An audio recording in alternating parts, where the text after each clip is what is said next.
Hello, this is Chris from EFX. Welcome to our setup tutorial for connecting your EFX frame to Google Home's virtual assistant. Having your EFX frame connected to Google Home will enable you to verbally control your EFX frame.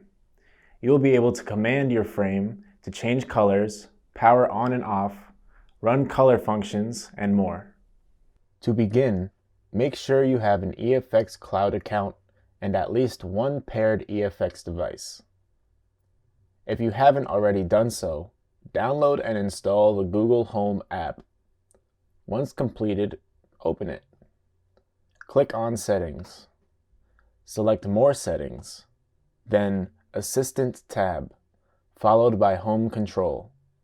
Click on the plus icon in the bottom right corner to add a device to your Google Home. Click on the search icon and type Magic Home Wi-Fi. Once it appears, click on the Magic Home icon and enter your EFX Cloud account information. After connecting to the EFX Cloud, all of your EFX devices and scenes will be downloaded to Google Home. Continue by selecting the Next button. You can now give voice commands to control your EFX frame. Thank you for watching this setup tutorial.